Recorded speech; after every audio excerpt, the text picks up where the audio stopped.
Hello అండి, welcome to my channel. ఈరోజు మన ఛానల్లో ఫ్రెంచ్ ఫ్రైస్ ఎలా తయారు చేసుకోవాలో చూపిస్తాను. ముందుగా పొటాటోస్ని ఇలా క్యూబ్స్ కింద కట్ చేసుకొని వాటి వేడి నీళ్ళల్లో ఒక్కసారి ఒక 50% ఉడికేలాగా ఉడికించుకోవాలి. తర్వాత దానిని వాష్ చేసుకోవాలండి.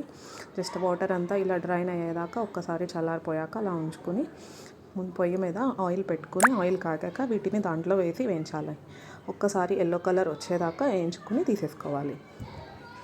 ఇలా తీసేసుకున్న వాటిని మనం ఇప్పుడు ఏం చేయాలంటే చల్లారిపోయాక ఒక ప్లాస్టిక్ కవర్లో 3 to 4 hours అనేది స్టోర్ చేసుకొని మళ్ళీ ఒకసారి వేయించుకోవాలి. అప్పుడే చాలా క్రిస్పీగా టేస్టీగా ఉంటాయి. ఒక్కసారి ఇలా తయారు చేసి చూడండి, ఖచ్చితంగా మీకు నచ్చుతుంది. నేను ఒక్కసారి స్టోర్ చేసి ఆల్రెడీ పెట్టుకుని ఉన్నాను. వీటిని ఇప్పుడు మనం మళ్ళీ డీప్ ఫ్రైకి సరిపడా ఆయిల్ పెట్టుకుని వేయించుకుంటున్నాం.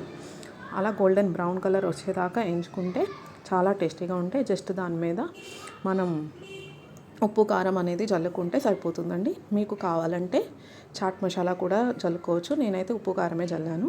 ఒక్కసారి ఇలా ట్రై చేసి చూడండి. థ్యాంక్స్ ఫర్ వాచింగ్ అండి. మీకు ఈ వీడియో కనుక నచ్చినట్టయితే లైక్ చేయండి, షేర్ చేయండి, సబ్స్క్రైబ్ చేసుకోండి. మరిన్ని వీడియోస్ కోసం మన ఛానల్ని పక్కన బెల్ ఐకాన్ని క్లిక్ చేయండి. Thanks for watching.